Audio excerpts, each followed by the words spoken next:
EV9 national news కు స్వాగతం. ముందుగా హెడ్లైన్స్. తెలంగాణ డ్రోన్ దీదీలపై ప్రధాని మోదీ ప్రశంసలు. కుప్పంలో నూతన గృహప్రవేశం చేసిన ఏపీ సీఎం చంద్రబాబు దంపతులు.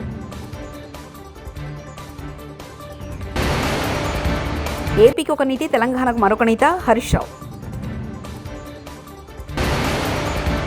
చంద్రబాబు నీచ రాజకీయాలపై అంబటి ఆగ్రహం. ప్రధానమంత్రి నరేంద్ర మోదీ అధ్యక్షతన ఢిల్లీలో నీతి ఆయోగ్ గవర్నింగ్ కౌన్సిల్ సమావేశం జరిగింది. సమావేశం అనంతరం ప్రధానమంత్రి పలు రాష్ట్రాల ముఖ్యమంత్రులను ఆత్మీయంగా పలకరించారు.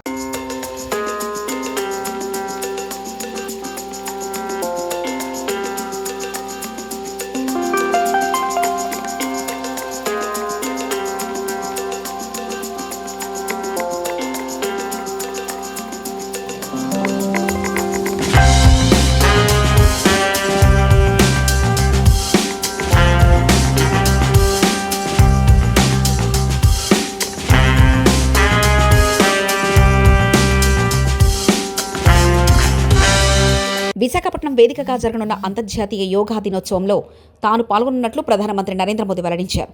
ప్రకృతి సౌందర్యానికి విశాఖపట్నం ప్రసిద్ధిగాంచిందన్నారు.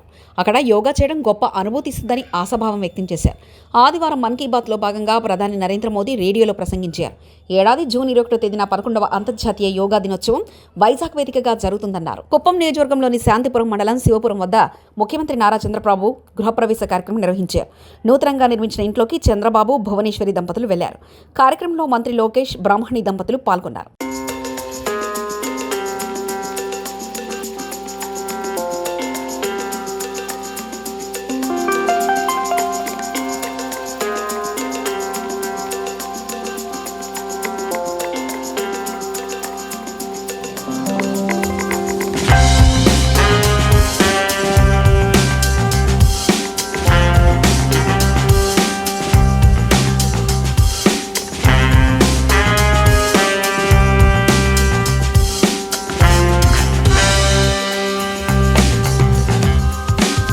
తెలంగాణ రాష్ట్రానికి బీజేపీ ద్రోహం చేస్తుందని, తెలంగాణ ప్రాజెక్టులకు అనుమతులు ఇవ్వకుండా అనుమతులు లేని ఏపీ ప్రాజెక్టులకు కేంద్ర నిధుల వర్షం కురిపిస్తుందంటూ బీఆర్ఎస్ సీనియర్ నేత మాజీ మంత్రి హరీష్ రావు విమర్శించారు. ఈ సందర్భంగా ఆదివారం ఆయన తెలంగాణ భవన్లో మీడియాతో మాట్లాడారు. కేంద్ర మంత్రి కిషన్ రెడ్డి చొరవ చూపి ఏపీ నిర్మిస్తున్న గోదావరి బంకచెర్లను ఆపాలన్నారు. లేదంటే ఢిల్లీలో సిడబ్ల్యూసీ కార్యాలయం ముందు ధర్నాకు దిగుతామని అన్నారు. దీనిపై సీఎం రేవంత్ రెడ్డి తక్షణమే అఖిలపక్ష సమావేశం నిర్వహించాలని, ప్రత్యేక అసెంబ్లీ సమావేశాలు నిర్వహించి గోదావరి బంకచెర్లను ఆపాలని తీర్మానం చేసి కేంద్రానికి పంపాలని, వెంటనే కాంగ్రెస్ ప్రభుత్వం సుప్రీంకోర్టులో కేసులు వేయాలని హరీష్ రావు డిమాండ్ చేశారు. పోలవరం జాతీయ ప్రాజెక్టు ఇచ్చారు. ఇప్పుడు రెండవది గోదావరి బంకచెర్లకు కూడా 80,000 కోట్ల రూపాయలు ఇస్తామంటున్నారు. దానికి 80,000 ఇస్తారు, పోలవరంకు 80,000 కోట్లు, దాదాపు 80,000 దాటుతుంది పోలవరం కూడా. అంటే 1,60,000 కోట్ల రూపాయలు ప్రాజెక్టుల నిర్మాణానికి ఆంధ్రప్రదేశ్కు సమకూరుస్తున్నారు. అందులో ఒక పై సంబంధం అన్న తెలంగాణకి ఇచ్చారా? 1%, 1,600 కోట్లని ఇచ్చారా అని అడుగుతా ఉన్నా నేను. ఇయ్యనప్పుడు 8 ఎంపీలు బీజేపీ గెలిచి ఏం ప్రయోజనం? 2 కేంద్ర మంత్రులు ఈ రాష్ట్రం నుంచి ఉండి ఏం ప్రయోజనం? మీరున్నది పదవులు అనుభవించడానికా, ప్రజలకు సేవ చేయడానికా? ఈ రాష్ట్ర హక్కులు కాపాడడానికా? ఈ రాష్ట్ర హక్కులు హరిస్తుంటే కళ్ళు మూసుకొని కూర్చోవడానికి ఉన్నారా అని చెప్పి నేను అడుగుతా ఉన్నా. గుంటూరు పోలీసుల్ని అడ్డుపెట్టుకుని చంద్రబాబు దారుణమైన నీచ రాజకీయాలు చేస్తున్నారంటూ మాజీ మంత్రి అంబటి రాంబాబు మండిపడ్డారు. మాచర్ల నియోజకవర్గంలో ఆధిపత్య పోరులో 2 టీడీపీ నేతలు దారుణ హత్యకు గురారు. అయితే ఈ హత్యను మాచర్ల మాజీ ఎమ్మెల్యే పిండెల్లి రామకృష్ణారెడ్డి అనే సోదరుడికి అంటగట్టడంపై అంబటి రాంబాబు కూటమి ప్రభుత్వంపై ఆగ్రహాన్ని వ్యక్తం చేశారు. అదేవిధంగా కోటేశ్వరరావు చంపిన వాళ్ళు కూడా తెలుగుదేశం పార్టీ వారే, చచ్చిన వారు తెలుగుదేశం పార్టీ వారే, చంపిన వారు తెలుగుదేశం పార్టీ వారే. ఆ గ్రామంలో ఉన్న కక్షల కారణంగా వారు చనిపోయారు. దీని మీద ఇన్వెస్టిగేషన్ చేస్తున్నామని చెప్పారు. That is the first reaction from the police. అంతేకాదు, తెలుగుదేశానికి సంబంధించినటువంటి పత్రికలుగా పేరుగాంచినటువంటివి ఆంధ్రజ్యోతి, ఈనాడు, నేను ప్రత్యేకంగా మీకు చెప్పాల్సిన అవసరం లేదు, రాష్ట్ర ప్రజలకు కూడా చెప్పాల్సిన అవసరం లేదు. వాళ్ళు కూడా రాసినటువంటి రాతలు కానీ, వారి టీవీల్లో చెప్పింది కానీ, 2 తెలుగుదేశం కార్యకర్తలు దారుణ హత్యకు గురయ్యారు. చంపిన వాళ్ళు కూడా అదే గ్రామానికి చెందిన వారు. ఆధిపత్య పోరు కోసం వారికి సంబంధించిన తెలుగుదేశం వారే చంపారు. వాళ్ళు తోట వెంకటరామయ్య అండ్ తోట గురవయ్య, వీళ్ళిద్దరు బ్రదర్సు. జలిశెట్టి శ్రీనివాసరావు బొబ్బిలి అంటారు ఆయన, వీళ్ళు ఈ వర్గం వాళ్ళిద్దరిని చంపారు. ఇది ఆధిపత్య పోరు. రేపు జరగబోయేటటువంటి గ్రామ ప్రెసిడెంట్కి సంబంధించిన ఎన్నికల్లో వారి ఆధిపత్యం కోసం వీరిద్దరిని చంపారు అనేటువంటి మాట కూడా వారి పత్రికలే రాశాయి. దీనిలో ఎవరు చెప్పింది కాదు. దానిలో ఈనాడులో రాసింది నేను చదివి వినిపిస్తాను, తెలుగుదేశం పత్రిక కాబట్టి. శనివారం వెల్దుర్తి మండలం బొందిలవీడిలో జవిశెట్టి వెంకటేశ్వర్లు కోటేశ్వరరావు అన్నదమ్ములు ఇద్దరిని కారులో ఢీకొట్టి హతమార్చారు. జిల్లా వాసులు ఉలిక్కి పడేలా చేసింది. సమస్యాత్మక గ్రామమైన వెల్దుర్తి మండలం గుండ్లపాడుపై ప్రత్యేక దృష్టి పెట్టకపోవడంతోనే హత్య జరిగాయని పోలీసులు వైఫల్యాన్ని పల్నాడు వాసులు ఎత్తి చూపుతున్నారు. పల్నాడు వాసులు ఎత్తి చూపుతున్నారు. ఇది పోలీసుల వైఫల్యం అనేటువంటి మాట చెప్పారు అక్కడ. మళ్ళా పక్కా నిఘా వైఫల్యం. ఈ నెల 21న జిల్లా ఎస్పీ కంచి శ్రీనివాసరావు గుండ్లపాడులో స్వయంగా పల్లె నిద్ర చేశారు.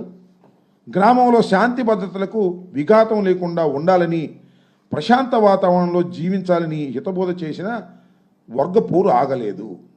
అంటే దిస్ ఇస్ ద వైఫల్యం, పోలీసుల యొక్క ఇన్ఎఫిషియన్సీ ఉంది అనేది ఈనాడు పత్రికలో రాస్తున్నారు. బహుశా ఎస్పీ గారు వాళ్ళకి నచ్చలేదు అనుకుంటా, తొందరలోనే ఎస్పీ గారిని ట్రాన్స్ఫర్ చేయాలనుకుంటున్నారో మరి ఏమో తెలియదు.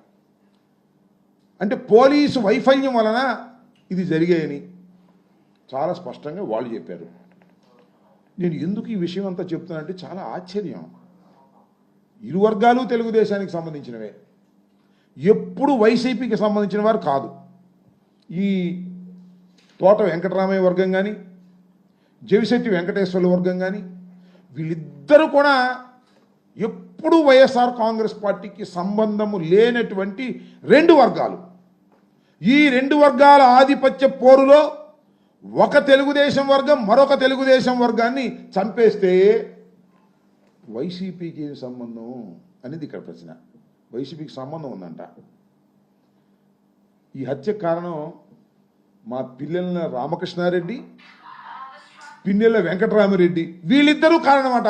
ఎఫ్ఐఆర్ పెట్టేశారు, రిజిస్టర్ చేసేశారు. ఏంటిది? రాజకీయ కక్ష కాదా అని అడుగుతా ఉన్నా. ఇది ధర్మమా అని అడుగుతా ఉన్నా. నేను చాలా సందర్భాలు చెప్పా, 307 పెట్టేస్తున్నారు, డెడ్ బాడీ లేదు కాబట్టి 307 పెడుతున్నారు, డెడ్ బాడీ దొరికితే 302 పెడతారు అని. వాళ్ళు డెడ్ బాడీ దొరికింది, తెలుగుదేశం వాళ్ళు నరుక్కున్నారు, చచ్చిపోయారు. 2 డెడ్ బాడీలు ఉన్నాయి. ఏం చేయాలి ఇప్పుడు?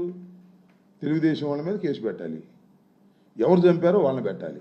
అట కాదంట, రాజకీయ కక్షతో రామకృష్ణారెడ్డి, వెంకటరామిరెడ్డి ఇద్దరు అన్నదమ్ముల్ని కూడా ఈ కేసులో పెట్టాల్సిందే అని పెట్టేశారు.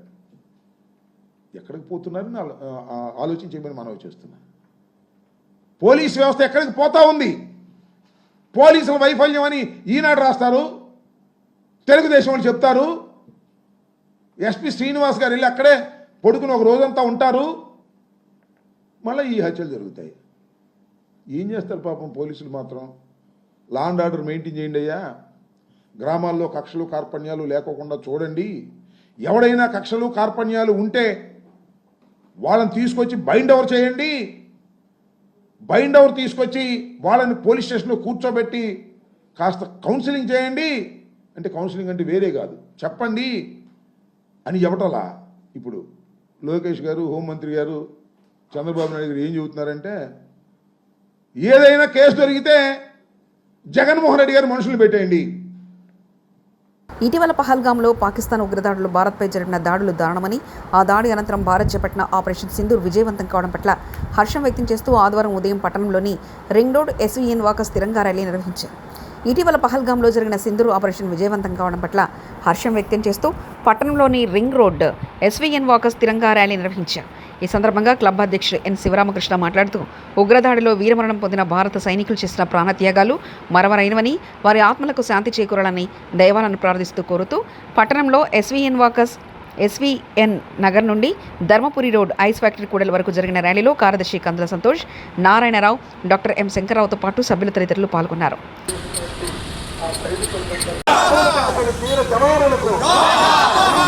वीर जवानों को भारत माता की जय, भारत माता की जय, भारत माता की जय।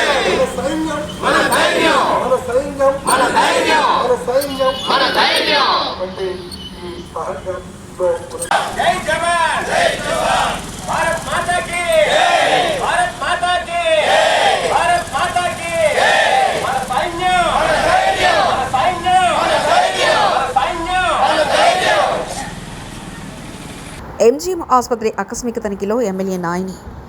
వరంగల్ ఉత్తర తెలంగాణ జిల్లాల ప్రజలకు వైద్య రంగంలో మెరుగైన సేవలందించే తల్లి లాంటిది ఎంజీఎం ఆసుపత్రిని వరంగల్ పశ్చిమ నియోజకవర్గ శాసనసభ్యులు నాయని రాజేందర్ రెడ్డి అన్నారు.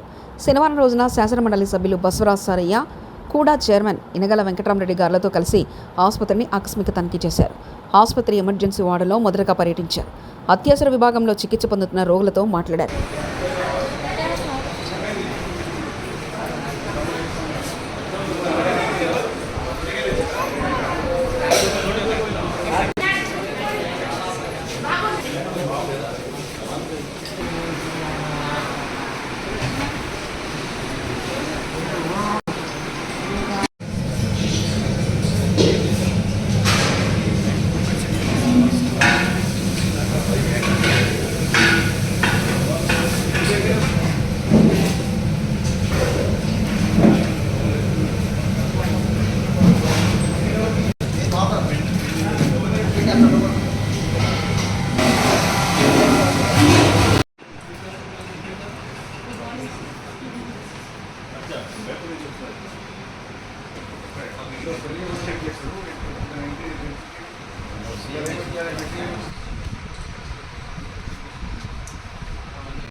వర్క్ బిల్కు వ్యతిరేకంగా వరంగల్లో మానవ గొలుసు నిరసన.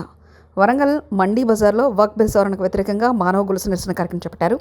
ఈ కార్యక్రమం ఆల్ ఇండియా ముస్లిం పర్సనల్ లా బోర్డు ఆదేశాల మేరకు నిర్వహించబడింది. ఈ కార్యక్రమంలో అన్ని రాజకీయ పార్టీల నాయకులు, ముస్లిం పద పెద్దలు, స్థానిక ప్రజలు విశేషంగా పాల్గొన్నారు. ముస్లింలు 2 గంటల నుండి ఇక్కడ మానవహారం మొదలుపెట్టాము.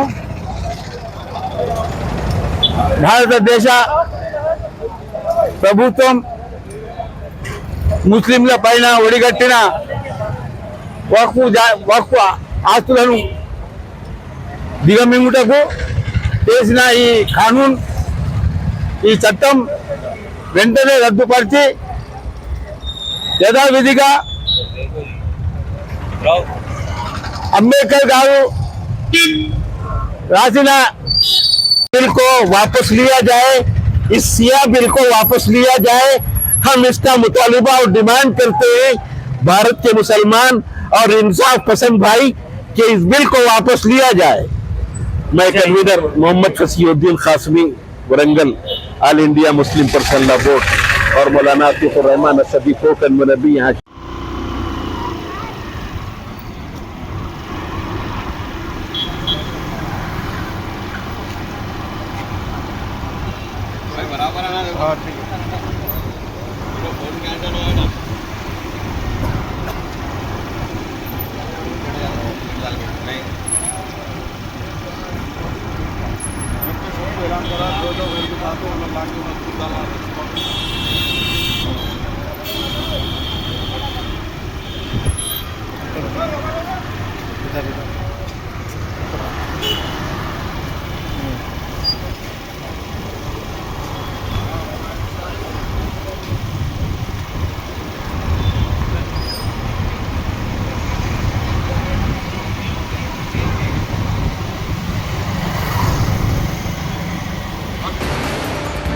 తెలంగాణ డ్రోన్ దీదీలపై ప్రధాని మోదీ ప్రశంసలు. కుప్పంలో నూతన గృహప్రవేశం చేసిన ఏపీ సీఎం చంద్రబాబు దంపతులు.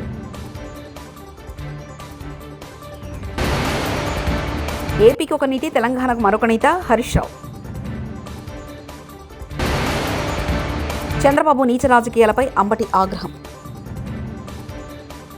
ఇవి బులెటిన్ విశేషాలు. చూస్తూనే ఉండండి EV9 నేషనల్ న్యూస్.